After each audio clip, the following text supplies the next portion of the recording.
Assalamualaikum warahmatullahi wabarakatuh. Alhamdulillah. Alhamdulillahilladzi ja'ala Indonesia daulatan mustaqilah bi anwa'il 'adatil mukhtalifah walidzalika awjam'ina al-ukhuwah. Asyhadu an la ilaha illallah wahdahu la syarikalah wa asyhadu anna Muhammadan 'abduhu wa rasuluh la nabiyya ba'dahu wa la rasula ba'dah wa salawatullah wa salamuhu ala khairi khalqihi sayyidina Muhammad wa ala alihi wa sahbihi wa man tabi'ahu bi ihsani ila yaumiddin. Amma ba'd.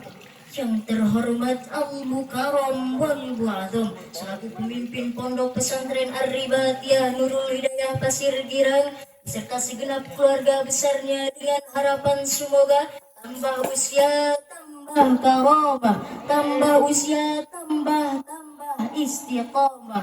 Yang terhormat Al-Hakim Al-Adil, Dewan Hakim Dewan Juri yang arif dan bijaksana, dengan harapan semoga selalu ada dalam kemuliaannya Allah Subhanahu wa ta'ala. Dan yang terhormat para hadirin sekalian, ibu-ibu yang selalu cemburu, bapak-bapak yang selalu dianggap tersangka, santriawan yang selalu memberi harapan, santriawati yang selalu dikhianati dan tersakiti. Semoga dengan kumpulnya kita semua di sini ada dalam lindungan dan maghfirah Allah Subhanahu wa ta'ala. Seiring puja dan puji yang tak pernah henti hanyalah milik Allah yang Maha Suci. Senandung rindu yang tak pernah layu, Allah yang telah memberikan beribu-ribu nikmat, berjuta-juta bahkan bertriliun-triliun kenikmatan, sehingga kan tidak ada satupun manusia di muka bumi ini yang dapat menghitung terhadap nikmat yang telah Allah berikan. Salawat besertakan salam marilah kita sama-sama sanjungkan kepada Sang Mahkota Alam, pelipur lara di kala duka, pengobat kalbu di kala rindu, penerang hati di kala tersakiti. Beliau raja di atas raja, kemuliaannya tiada tara, yakni Habibana wa syafi'ana wa maulana Muhammad sallallahu alaihi wasallam. Kepada keluarganya, sahabat-sahabatnya, dan kita selaku umatnya ila yaumil qiyamah. Hadirin, berdirinya saya di sini akan menyampaikan sepatah dua patah kata yang insya Allah akan saya patah-patahkan menjadi beribu-ribu patah kata dengan tema peran pemuda di zaman milenial. Berbicara mengenai pemuda pasti identik dengan masa muda, masa yang hebat luar biasa dikarenakan masa mudalah masa yang paling kuat, masa yang paling tepat untuk senantiasa taat kepada Allah Sang Pemilik nikmat. Masa muda adalah masa yang dipenuhi dengan harapan. Masa muda juga melambangkan semangat yang tak pernah redup, kekuatan yang tak pernah luntur, bahkan keberanian yang tak pernah hancur.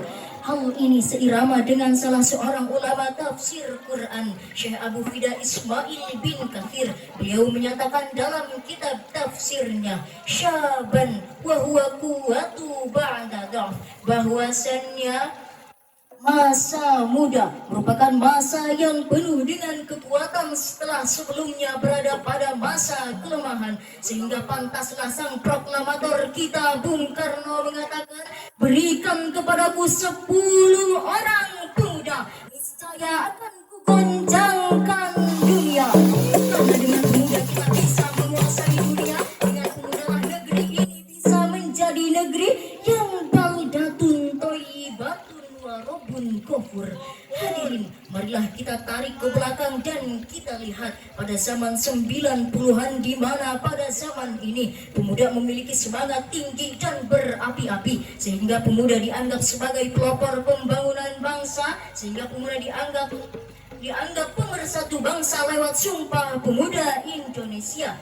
Namun hadirin, bukankah kita telah melihat dengan apa yang telah terjadi pada saat ini? Kemerosotnya moral kian merajalela, seolah sudah menjadi kultur bangsa ini. Mereka sudah berani menyampingkan perkara yang hak dan yang batil, dimulai dari pergaulan bebas yang tak kenal batas, pembunuhan keji dengan cara mutilasi, sekelompok orang berani mati bersamaan dengan cara meminum oplosan. Banyak anak muda zaman sekarang yang berambut gimbal, berbaju gimbal, berlaga artis terkenal.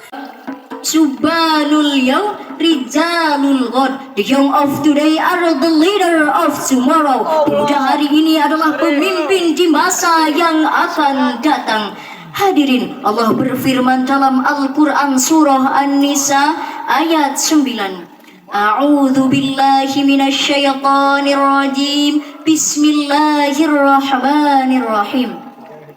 وَلْيَخْشَ الَّذِي لَوْ تَرَكُوا مِنْ خَلْفِهِمْ ذُرِّيَّةً ضِعَافًا خَافُوا عَلَيْهِمْ فَلْيَتَّقُوا اللَّهَ وَلْيَقُولُوا قَوْلًا سَدِيدًا. Dan hendaklah mereka takut kepada Allah yang seandainya meninggalkan di belakang mereka orang-orang yang lemah, dan hendaklah mereka bertakwa kepada Allah, dan hendaklah mereka berbicara dengan tutur kata yang benar.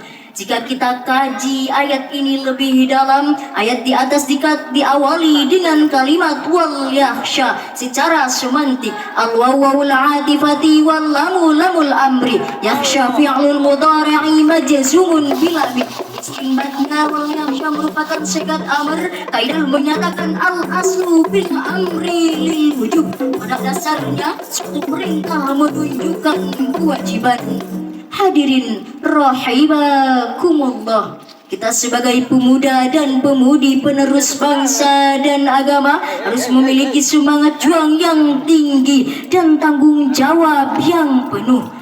Hadirin, ada seorang yang mengatakan setidaknya kita harus memiliki 5 kekuatan, antara lain olah rasa agar iman melekat, olah rasio agar ilmu meningkat, olahraga agar badan sehat, olah usaha agar ekonomi meningkat, dan olah kinerja agar produktivitas meningkat. Oleh karena itu, kita sebagai remaja dan pemuda penerus bangsa dan agama, marilah kita sama-sama menyingsingkan lengan baju, kencangkan ikat pinggangmu, kita langkahkan kaki ke depan, belajar dan terus belajar. Jika hal ini yang kita terapkan, maka insya Allah akan selalu berada di bersama kita.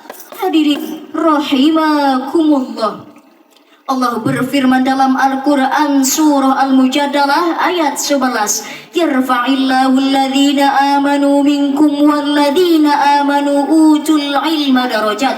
Allah akan meninggikan derajat orang-orang yang beriman di antaramu, dan orang-orang yang berilmu pengetahuan beberapa derajat. Hadirin, kita belajar ilmu pengetahuan harus didasari dengan ilmu agama, sebab Albert Einstein mengatakan dalam bukunya, science without religion will be blind, while religion without science will be weak. Ilmu pengetahuan tanpa agama akan buta, sedangkan agama tanpa ilmu pengetahuan akan lemah. Dari uraian di atas tadi dapat saya simpulkan, kita sebagai pemuda dan remaja generasi penerus bangsa harus berani keluar dari zona nyaman, harus berani meninggalkan perkara-perkara yang dapat merugikan diri sendiri, agama, bahkan bangsa ini. Kita juga harus terus mengolah ilmu pengetahuan dengan didasari ilmu agama, sebab laulal ilmu lakanan nasu kal bahaim. Kalau Allah tidak dengan ilmu, niscaya manusia layaknya binatang. Kurang dan lebihnya mohon dimaafkan. Wabillahi taufiq wal hidayah. Wassalamu alaikum warahmatullahi wabarakatuh. Waalaikumsalam warahmatullahi wabarakatuh.